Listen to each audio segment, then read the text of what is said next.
Alors bonjour, nous sommes avec Benoît Forget. Bonjour. Bonjour, qui est responsable de studio pour Asmodée. Oui. Alors déjà, pour commencer, avant de présenter un petit peu quelles sont tes responsabilités au sein du studio et en fait, la nature de ton travail Mhm. et la gamme de jeux dans lequel tu développes, est-ce que tu peux nous faire un petit récapitulatif rapide de déroulé qui t'a amené à cet Un endroit retour, pile poil à la table à côté de nous? un retour vers le futur. Voilà, retour le Ok. futur. Fut un temps où j'étais chef de projet chez Libellude, à Poitiers. Avant ça, j'écrivais des chroniques de jeux pour Plateau Magazine, Sci-Fi Universe, où on s'est connus. Hein, Oui, tout à fait. voilà. Et Ravage Magazine aussi, un peu, de temps en temps. Donc, je suis devenu chef de projet chez Libellude. Ensuite, j'ai quitté Libellude pour des changements purement familiaux, géographiques, de tout ça. Et je me suis retrouvé à Bordeaux, et c'est là que j'ai monté Purple Brain en 2013. Et donc, j'ai commencé à éditer des jeux, notamment la gamme Contes et Jeux. Et donc, c'est plutôt grâce à ça qu'on s'est fait connaître. J'étais tout seul à l'époque, Mhm. je dis on. Ensuite, quelques années plus tard, donc en décembre, on est en quoi là 2019. En décembre 2017, Asmodee m'a fait une proposition de rachat de Purple Brain que j'ai accepté. Alors non seulement l'idée c'était que Purple Brain intègre Asmodee Group, mais en plus que je m'occupe d'un nouveau label qui est désormais Space Co, qui est la branche enfant, jeu enfant de Space Cowboys. Voilà. D'accord.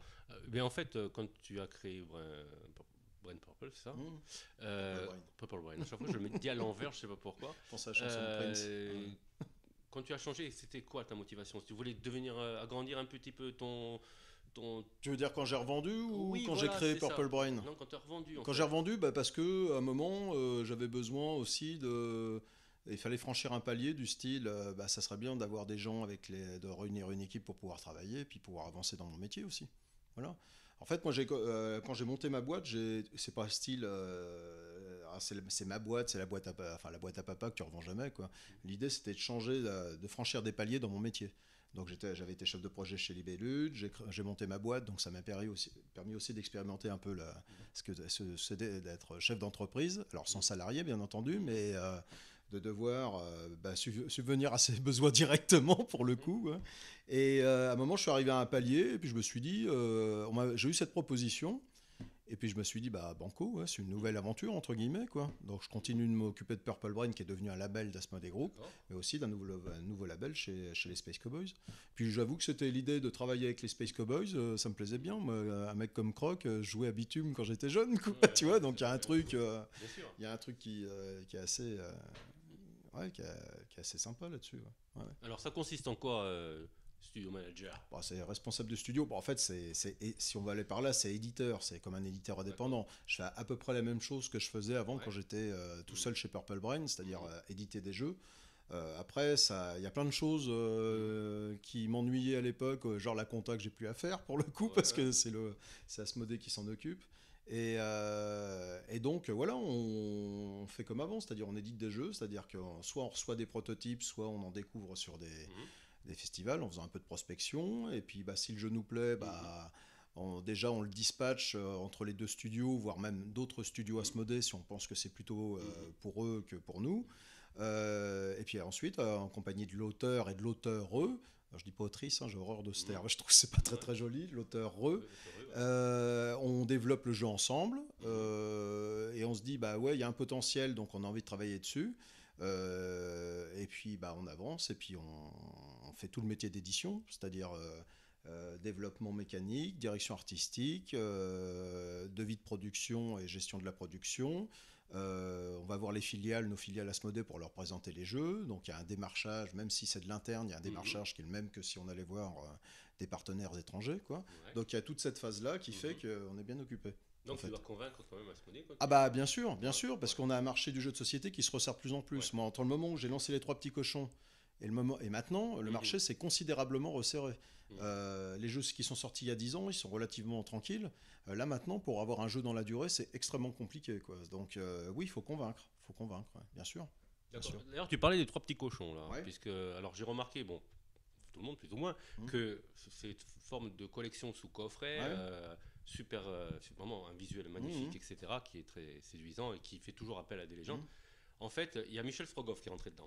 Ouais. Alors, Alors, il n'est pas rentré dedans. il n'est pas rentré Parce que dedans, c'est mais pas il le- ressemble énormément. Ouais. Alors, Alors, au Michel niveau du Strogoff, visuel, ouais, ouais. si tu veux, on a l'impression que ça fait partie de la même collection, pratiquement. Et est-ce que c'est une volonté d'élargir la gamme des Trois Petits Cochons? Apparemment, tu vas me dire non. C'est ça. Parce que c'est pas la même gamme en fait. Ouais, Michel Strogoff, c'est la gamme classique dans laquelle il y a le Tour du monde en 80 c'est jours ça, et ouais. Oliver C'est Twist. ça. Donc on est plutôt sur des temps de jeu, Ouais. plutôt adultes on va dire, Ouais. ou de gens qui peuvent... Alors le Tour du monde, c'est la réédition du Vieux lièvre et la tortue, le premier Spiel des Jahres de 79, un truc comme ça. C'est plutôt des jeux qui sont dans les 45 minutes, 1 heure de jeu plutôt. Ouais. Michel Strogoff, c'est même encore, on pourrait dire, un jeu d'entrée de gamme pour joueurs, parce qu'il y a quand même pas mal de petits paramètres à gérer. C'est malin tout plein, mais il y a plein de choses qui, forcément, si tu es une famille qui n'a jamais joué, tu vas avoir plus de mal à l'assimiler. Tour du monde en 80 jours, c'est plus facile à aborder. Oliver Twist aussi. La gamme qu'on faisait jeu, par contre, c'était une gamme qui était sur des parties de 20 minutes, un quart d'heure, 20 minutes, et vraiment plus destinée aux enfants que ne l'est cette gamme. Là, on est plus dans du jeu pour adultes, entre guillemets, quoi. Voilà, donc il y a vraiment une différence. Ouais, Tu disais, c'était la gamme Comté Jeux, c'était donc. Alors, parce que la gamme Comté Jeux, là, on en a sorti 9 en tout, et là, on arrête parce qu'à un moment, il y a un petit essoufflement, il faut passer à autre chose, et puis voilà, quoi. D'accord. C'est Donc, tout. pour l'instant, c'est quoi les projets alors Les projets. Chez Purple Purple Brain, là, on travaille pas mal avec le Monstre des Couleurs, parce que Monstre des Couleurs est chez Purple Brain pour le coup. On est plutôt sur du jeu. On va essayer de faire pas mal de jeux à licence, notamment inspirés sortis de licence de la littérature jeunesse, en fait. Donc on a pas mal de projets là-dessus. Et puis on a dans cette gamme-là Michel Strogoff et tout. On a aussi un jeu sur lequel on travaille. Pour l'instant, on n'a rien signé du tout, mais on se plaît à travailler dessus. C'est un jeu qui est sur le thème de Don Quichotte. Donc voilà, mais dans la gamme contes et jeux, neuf c'est bien, on s'arrête. On s'arrête. Après, les jeux sont encore en vente, ils vont avoir leur vie, mais à un moment, non, c'est mieux d'arrêter. Ouais. Et sur ce studio, maintenant, pour dire, tu restes sur une thématique, sur une mécanique de thématique style narratif, ou vous êtes ouvert à tout? On est ouvert à tout. Enfin, si ça va dans la gamme classique, dans la gamme Michel Strogoff, Tour du Monde et Oliver Twist, l'intérêt c'est qu'il y a un lien avec le thème aussi, que la mécanique soit un peu au raccord quand même. Après, je serais tenté de dire, Michel Strogoff, on sent bien le jeu de survie et d'aventure, mais je veux dire, alors ça retranscrit bien, si tu connais Michel Strogoff, ça retranscrit bien le truc, mais si tu mets, admettons, le traître, c'est une horde de zombies, et puis toi tu joues des survivants qui doivent aller à une ville, le jeu, ça marche aussi, quoi, tu vois. Donc, moi, j'aime bien les jeux un peu comme ça, où tu as les mécaniques qui viennent soutenir le thème. Le thème soutient plutôt l'explication du jeu. C'est-à-dire que quand tu l'expliques, le thème sert à expliquer le jeu. Moi, je trouve que c'est la manière la plus sympa d'inclure un thème aussi. Après, le trait narratif... le trait narratif, moi je le vois chez Space Cowboys, entre Time Stories, Sherlock, tout ça, c'est des projets qui demandent énormément de temps, de gens pour le faire. Nous, actuellement, dans le format d'équipe qu'on a, c'est des projets qui nous prendraient trop de temps, en fait, quoi. Donc, moi, c'est pas que j'aime bien. En fait, il y a plein de. Je suis assez éclectique en tant que joueur, mais il y a des jeux que j'aurais pas envie d'éditer. Tu vois, par exemple, les jeux de figurines, j'adore ça, mais j'ai pas envie de les éditer parce que, en plus, ça reste un peu mon petit jardin tranquille. Jeux de rôle, c'est pareil. Les wargames, c'est pareil. Donc voilà, quoi. Mais j'aime bien. Michel Strogoff, j'ai trouvé j'ai pris mon pied parce qu'il y a un petit côté aussi historique. J'aime bien les jeux historiques qui sont un peu bien pensés avec une mécanique assez moderne, quoi. Et Michel Strogoff, c'est pour ça qu'on a décidé de le faire aussi, quoi. Justement, comme tu nous en parles, comment s'est passée la genèse de Michel Strogoff? Comment ça s'est produit? Alors, Michel Strogoff, c'est pas nous qui l'avons édité en premier, parce que c'est un jeu de chez Devir, l'éditeur espagnol. Il l'avait sorti en octobre 2017 à Essen, et je revenais d'un rendez-vous, je passe devant le stand, je vois un jeu sur Michel Strogoff, donc Jules Verne, si tu veux, ça fait tilt. Et je discute un peu, je dis, et je prends rendez-vous finalement avec le responsable du projet. Donc on se revoit, on discute. Et là, je lui dis, si vous pouvez me laisser une boîte pour que je l'essaie ce soir, et puis voilà, quoi, on en reparle dans les prochains jours. Donc le lendemain, enfin pas le soir même parce que j'étais un peu sur les rotules, le lendemain, je trouve deux personnes avec lequel on joue au jeu. Franchement, il y avait déjà des trucs qui nous plaisaient vraiment bien. Parce que la version finale que nous on a sortie, il y a des petits changements. On y reviendra après. Et donc, j'ai dit, nous, ça nous intéresse. Comme ils avaient une distribution déjà assez mondiale, nous, pour la langue française, ça nous intéresse. Donc, c'est de là qu'est partie l'idée. Et donc, on l'a mis dans le format de la gamme classique, c'est-à-dire que la boîte, c'est pas du tout la même que la version de chez Devir. Et voilà comment ça arrivait, en fait. Bon, pour ceux qui n'ont pas essayé le jeu Message Revolve, il se passe quoi? Comment on joue? Le but du jeu, c'est le colonel Ogarev, qui est un traître à sa patrie, à la Sainte-Mère Russie, a décidé de mettre, de mettre le tsar sur les genoux, entre guillemets. Donc pour cela, il s'est allié avec les Tartares, qui est une tribu nomade des steppes. Et donc ils vont tenter d'aller envahir Irkoutsk, qui est la capitale de la Sibérie, où demeure le frère du tsar. Et pour éviter que le frère du tsar soit prévenu, ils ont coupé les lignes télégraphiques. Donc le tsar, ne pouvait pas prévenir son frère de l'invasion imminente, envoie des courriers, donc nous, soit à pied, soit à cheval, soit en carriole, enfin, de manière à porter une missive au frère du tsar, lui disant fais attention, tu vas te faire un peu secouer. Et donc voilà, nous on joue des courriers du tsar, on va devoir traverser la Russie et toute la Sibérie pour rejoindre Irkoutsk. Donc autant dire que comme dans le livre et même comme dans la série télé des années 80, donc on va vraiment en baver parce que c'est vraiment un jeu de survie et d'aventure pour le coup. Et à la fin, quand on arrive à Irkoutsk, donc le premier joueur qui arrive à Irkoutsk va devoir affronter le colonel Ogarev. Parce que non seulement, c'est pas du tout un jeu coopératif, non seulement c'est la course entre les courriers du tsar, donc vous êtes le premier à arriver, mais en plus le colonel Ogarev, il a sa propre piste. Plus il va arriver tôt à Irkoutsk, plus il sera fort, en fait, lorsqu'il faudra qu'on l'affronte. Donc à la fin, le premier joueur qui arrive à Irkoutsk affronte le colonel Ogarev. S'il le bat, la partie est terminée, il a gagné. S'il ne le bat pas, le joueur est tué, entre guillemets, est éliminé. C'est au prochain joueur d'arriver. Alors, c'est pas un jeu élimination, parce que ce qui se passe, c'est que quand un joueur a été éliminé, le deuxième, soit il arrive à le battre le plus souvent, ou c'est celui d'après, mais c'est qu'une fois que Ogarev a atteint son point final, les Tartares, qui sont symbolisés par un dé, vont se déplacer vers Moscou, et s'ils arrivent à Moscou, la partie est terminée pour tout le monde, en fait. Donc autant dire que la partie s'éternise pas lorsqu'Ogarev est arrivé à Irkoutsk. Donc voilà, j'aime bien, c'est un jeu qui mélange un peu plein de choses. C'est avant tout un jeu de gestion de main aussi, parce qu'il va falloir gérer, et mine de rien, de stop ou encore. Et je trouve que dans ce gabarit de jeu un peu pour joueurs, des jeux de stop ou encore comme ça, avec une vraie mécanique, c'est-à-dire que je tente ma chance d'aller plus loin, mais auquel cas je risque de me prendre plus de dangers dans la face, ou est-ce que je prends le temps de gérer, d'affronter les dangers que j'ai déjà dans mon périple, mais les autres joueurs en attendant, et le colonel Ogarev, ils avancent. Donc il n'y a pas de jeu vraiment de ce type-là non plus, et c'est ce qui m'a beaucoup plu en fait dans ce jeu-là. Ouais, c'est vrai qu'on a pu quand on a fait les essais, on a pu voir qu'il y avait un dilemme en fait. Oui, il y a toujours un dilemme. Est-ce qu'on va prendre ou alors on peut facilement, d'ailleurs j'ai remarqué, on peut facilement éliminer affronter les dangers pour faire diminuer le risque, mais on perd un temps fou quoi. C'est ça, et en plus il y a vraiment le choix. En plus, ce que je trouve vraiment aussi cool, c'est que lorsque tu affrontes des dangers, à la fin de ton tour, tu vas choisir parmi les dangers que tu as affrontés, que tu as éliminés, tu vas choisir une des cartes danger que tu vas glisser sous ton plateau, et ça t'apporte des nouvelles capacités. C'est l'expérience que tu as retirée de l'affrontement du danger.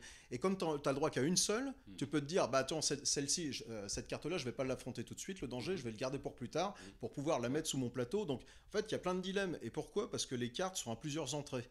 En fait, non seulement tu les utilises pour faire appel à des alliés, tu les utilises aussi pour affronter les dangers. En fait, il y a plein d'utilisations différentes, quoi. Tout à fait. Nous, on a pu vérifier aussi qu'au niveau de ce qu'on a pu trouver dans le jeu, c'est que c'est une espèce de course en fait. C'est une course, ouais. On n'est pas éliminé. Non. D'ailleurs, tout le monde arrive à la fin. Ouais. Enfin, potentiellement, sauf si tu te fais épuisé, on arrive à la fin. Il n'y a pas d'élimination, donc c'est un jeu où tout le monde participe jusqu'à la fin de la partie. Nous, on a les parties qu'on a jouées, je crois que c'est 1 heure de jeu à peu près. Ouais, 1 heure, ça dépend de l'habitude. Après, ça dépend du niveau de difficulté aussi, parce que il y a les niveaux de difficulté 1, 2, 3, même si c'est une case de différence, ça peut vraiment jouer aussi beaucoup. Donc, on est dans 45 minutes, 1 heure de jeu, ça dépend du nombre de joueurs. Et puis, les tours, ce qui est très bien aussi, c'est que les tours vont assez vite. C'est-à-dire que quand arrive ton tour, tu sais ce que tu vas faire. Voilà. C'est sûr que c'est très rapide. Ça, et donc ça, c'est plutôt assez limpide aussi. Tu prends vite, une fois que l'explication de règles, même si tu as pas mal de petits points, tu prends vite le pli et ça tourne assez vite. Et les étapes, c'était déjà géré comme ça, c'est-à-dire qu'il y avait déjà trois cases, par exemple, pour Moscou. Alors, on a enlevé une case. On a enlevé une case parce qu'il s'avérait que le jeu traînait en longueur. Sur certaines parties, on arrivait à des 1h30 et des trucs comme ça. Et on trouvait que c'était pas bon pour le jeu parce que le truc malin du jeu, de la gestion de main et l'avancée, etc., à un moment, ça devenait un peu rébarbatif, en fait. Passer un certain temps de jeu. Donc, avec l'auteur, on n'a pas fait ça de manière arbitraire, on a discuté avec l'auteur, Alberto Corral, donc il a dit, est-ce que ça pose problème si on enlève une case? Donc, on a enlevé une case, en fait, de la première case de la Sibérie, en fait. Et donc, ça a permis, mine de rien, de réduire à la durée du jeu. On a aussi modifié justement le niveau de difficulté. Avant, c'était pas ça. C'était, on mettait au Garef il y avait 1, 2, 3, 4, 5. C'était en fonction du nombre de joueurs, ce qui n'avait pas tellement d'impact parce que c'est pas le nombre de joueurs qui définissait le temps qu'allait mettre au Garef pour arriver, quoi. Donc on a transformé ça en niveau de difficulté et on a revu aussi l'ergonomie des cartes actions qui était pas dont la présentation était pas super aisée, et les petits plateaux aussi qu'on a modifiés. Enfin, on a fait pas mal de petits changements et on a proposé aussi 2 variantes. Notamment une qu'on utilise quasiment à chaque fois parce que c'est un jeu de course. Et pendant un temps, au début, le premier joueur, dans la version de base, le premier joueur est toujours le même durant toute la partie, ce qui peut être un peu gênant pour un jeu de course. Nous, on n'a pas voulu dénaturer ça, on l'a laissé dans la règle de base. Par contre, on a proposé une variante qui est, à partir du moment où la Sangara, l'espionne, rejoint le plateau de quelqu'un, donc ça, je ne vais pas rentrer dans les détails, et bien il récupère aussi le pion du colonel Garev qui place à sa droite, et il deviendra le premier joueur pour le tour d'après. Donc ça permet aussi de moduler un peu le truc et de changer un peu tout ça. J'ai remarqué à mes dépens, parce que le premier joueur qui me l'a changé, voilà, c'est ça arrive. Voilà. Et voilà. Et puis ce qui est bien, moi ce que j'aime bien dans le jeu, c'est que c'est un jeu auquel on peut jouer tout seul. Alors, c'est un peu la mode aux États-Unis notamment, mais moi j'y vois aussi un intérêt, c'est que tu veux faire une soirée avec Michel Strogoff avec des amis, quoi, et tu peux jouer tout seul au jeu, comme ça, prendre en main le jeu de manière la plus simple possible, c'est-à-dire en y jouant, et ensuite, pour l'expliquer, c'est quand même vachement plus facile que d'avoir les règles tout le temps, plonger dedans, etc., quoi. Voilà. D'accord. Très bien pour Michel Strogoff. Et donc, les futurs projets? Les futurs projets.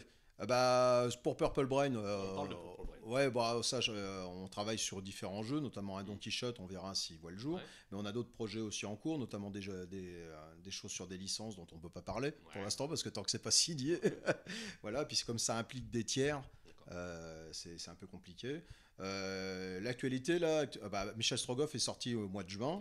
Maintenant, on est plutôt sur l'actualité de Spaceco, le label enfant de Space Cowboys dont je m'occupe. Donc l'actualité, là, c'est plutôt ça, actuellement, quoi. Puis le monstre des couleurs, ça se passe plutôt bien. Là, il est revenu en stock parce qu'il y a eu le fabricant qui a eu quelques petits déboires. Il a fallu renvoyer des boîtes parce que c'était pas du tout correct. Donc on a perdu un peu de temps, entre guillemets, mais là, il est de retour en stock. Puis c'est un jeu qui marche très très bien. Parce qu'il couvre, parce que les gens connaissent le livre aussi, mais au-delà de ça, il couvre un public qui est largement plus large que simplement le public de joueurs habituel, c'est-à-dire que ça couvre dans les milieux scolaires, dans tous les milieux d'éducation, donc ça c'est plutôt très cool. Ça se passe très bien. D'ailleurs, le monde des couleurs, tu en parlais tout à l'heure aussi, hors caméra. Un jeu ou pas un jeu? À partir du moment où il y a une règle de jeu, c'est un jeu. Voilà. Les gens qui réfléchissent à ça veut dire qu'il ferait mieux ils ont autre chose à faire sans doute, ou ils n'ont rien à faire, parce que pour moi c'est pas une vraie question pour le coup. À partir du moment que tu as une règle de jeu, c'est un jeu, point barre, c'est tout. Point barre, c'est très bien. On va parler de Spaceco dans 2 minutes. Ouais. Bon, on est de nouveau avec Benoît Franchet, après cette petite coupure publicitaire. Voilà. Donc, peux-tu nous parler de Spaceco? Qu'est-ce que c'est Spaceco? Évidemment, ça évoque un peu Space Cowboy, je pense que c'est l'intention. Voilà, mais si tu peux nous en dire plus quand même. Alors Spaceco, c'est le label enfant de Space Cowboys. Donc on est sur une ligne éditoriale de 4 à 7 ans. Donc on essaie de rester dans ce cadre parce qu'il est tout à fait facile de déborder, et puis d'être à la fois dans du jeu pour enfants mais pas trop. Donc là on essaie d'avoir un truc un peu cloisonné de 4 à 7 ans.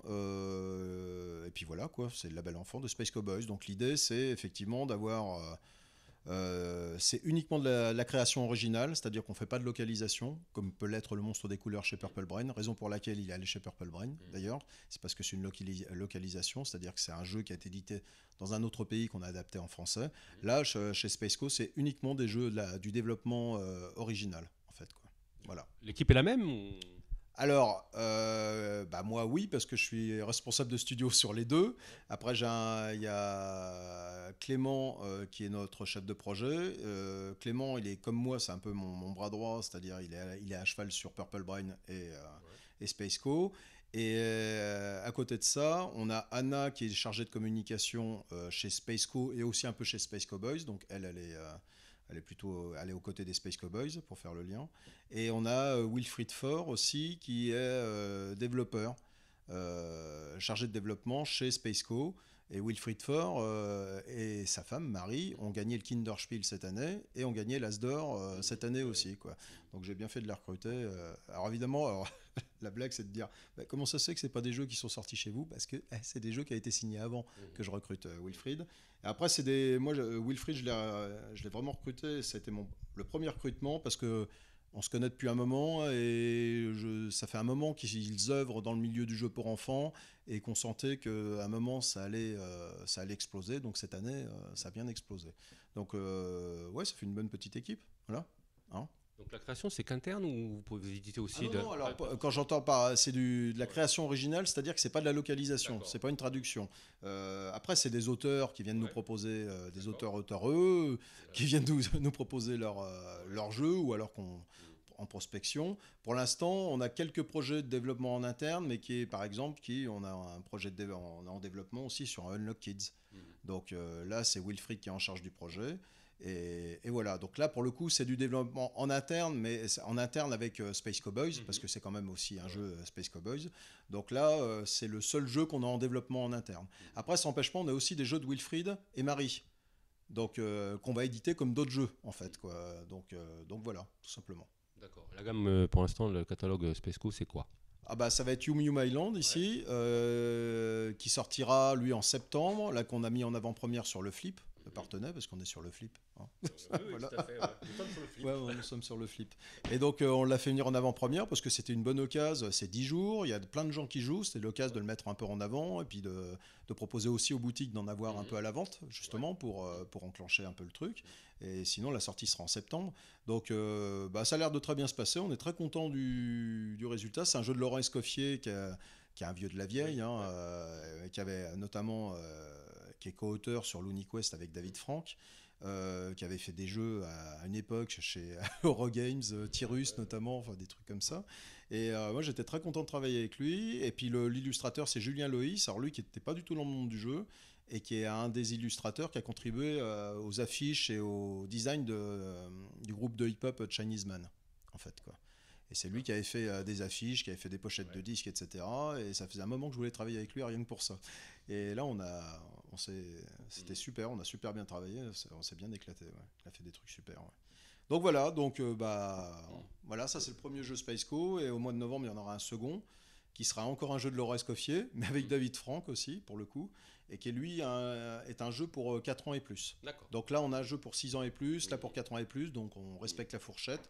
Plutôt un qui est dans la fourchette haute et un autre qui est dans la fourchette plus basse en âge. Donc histoire de couvrir un peu, de montrer un peu ce que sera la gamme pour le coup, quoi. Voilà. Ça parle de quoi Yum Yum en fait? Il y a Yum Yum. Ouais, Yum Yum Island. Alors le truc c'est que c'est un jeu coopératif dans lequel il y a un géant qui est arrivé sur une île où vivaient plein d'animaux différents. Donc il y a des cochons, des éléphants, des castors. Donc c'est un peu la faune fantaisiste. Le géant arrive et il a décidé de tout manger sur l'île, enfin toute la nourriture des animaux. Et les animaux se retrouvent en détresse. Ouais. Et donc, nous, on va jouer une escadrille de pélicans un peu façon l'Albatros dans Bernard et Bianca. D'accord. C'est-à-dire qu'on va décoller de notre porte-avions qui est représenté par la tortue, qui navigue autour de l'île, dans laquelle il y a une réserve de nourriture. Et on va tenter d'aller larguer la nourriture physiquement dans la gueule des animaux. Chaque animal a un régime alimentaire, on va dire, spécifique, soit des pions roses pour la viande, les insectes, soit des pions verts pour les fruits et puis un peu la verdure, quoi. Et si on arrive à nourrir exactement est complètement un animal, il est sauvé de l'île, on le retire de l'île. On a gagné la partie si tous les animaux ont été sauvés de l'île. On a perdu la partie si l'estomac du géant est rempli, parce qu'à chaque fois qu'on va larguer la nourriture, que ça tombe à côté, ça va dans l'estomac du géant. Voilà. Le truc, c'est que les conditions en plus météo sont pas terribles. Donc pour naviguer, enfin pour piloter, tu mets tes lunettes d'aviateur. Sauf que les lunettes d'aviateur, elles sont opaques. Et au début du tour, tu lances un dé qui va te dire est-ce que tu vas avoir de l'aide de la part de tes camarades, est-ce qu'ils vont pouvoir te guider, donc en disant à droite, à gauche, etc., ou pas du tout. Donc là, tu vas larguer un peu à l'aveugle, ou alors tu vas être guidé par les autres. Donc il y a un aspect jeu de communication et un peu d'adresse. Et aussi, on a pas mal de. Même quand tu es tout seul, dans la nuit, dans l'orage et la tempête, tu peux te repérer. On a mis 4 arbres sur l'île qui peuvent te servir de point de repère pour éviter de t'écraser aussi, quoi. Donc voilà, c'est un jeu, c'est vraiment un jeu atypique pour le coup. Et on s'est bien éclaté à le faire et on se marre bien quand on y joue. Le jeu est assez simple parce que le truc c'est que tu lances un dé à ton tour, tu appliques la consigne qu'il y a sur le dé et ensuite tu fais le reste, quoi. Et voilà, et il y a aussi un petit truc, dans les premières parties on le voit pas spécialement, mais c'est ce qui permet d'avoir des paliers, c'est-à-dire que dans la configuration de base du jeu, on a 2 animaux sur 6 qui ont des petits pouvoirs qui vont se déclencher lorsque tu les sauves. Et en fait, tu t'aperçois vite qu'il y a une question de timing. C'est-à-dire que si tu sauves cet animal maintenant, ça sera plus avantageux que si tu le sauves plus tard, par exemple. Tu vois. Et on a rajouté une 12aine d'animaux, donc autant te dire qu'on peut accommoder comme on veut. Et on a plusieurs animaux qui ont des pouvoirs un peu spéciaux, justement, comme ça, qui permettent de gérer un peu ce timing, justement pour les enfants et les adultes, de prioriser la sortie de certains animaux par rapport à d'autres. Donc ça rajoute une petite couche supplémentaire qui n'est pas désagréable non plus, qui est un peu tactique pour le coup. Voilà. Ouais, donc quand tu dis que Space-Pau c'est pour enfants, donc c'est pas forcément. C'est un jeu qui s'ouvre. On peut y jouer. Alors, Alors, on peut. La règle de base est extrêmement simple. On a mis deux petits pouvoirs dans la règle de base qui sont faciles à comprendre et qui permettent d'entrevoir un peu ce que peuvent être les autres pouvoirs et comment on peut les gérer. Et évidemment, de toute façon, après, l'idée c'est aussi que les parents jouent, que les enfants s'y intéressent, mais aussi que les enfants y jouent entre eux. Donc voilà, faut oublier personne dans l'histoire, quoi, en fait. Donc oui, on aime bien. En général, tu as souvent des petits paliers, des petits trucs qu'on rajoute justement pour prolonger la vie du jeu, se dire une fois qu'on a fait la configuration de base, qu'est-ce qui nous empêche de mettre tel ou tel animal. On va même faire un petit concours avec notre mascotte Coco, qui est la mascotte du studio Spaceco, qui s'est représenté comme animal de Yum Yum, et dans laquelle on va solliciter les gens pour lui donner un pouvoir en fait, quoi, qui sera choisi par les gens, quoi. Donc il y a ce côté un peu bac à sable aussi, où on peut imaginer des pouvoirs pour les animaux qui n'en ont pas forcément dans la boîte aussi. Donc ça c'est assez rigolo, quoi, pour le coup. Ouais.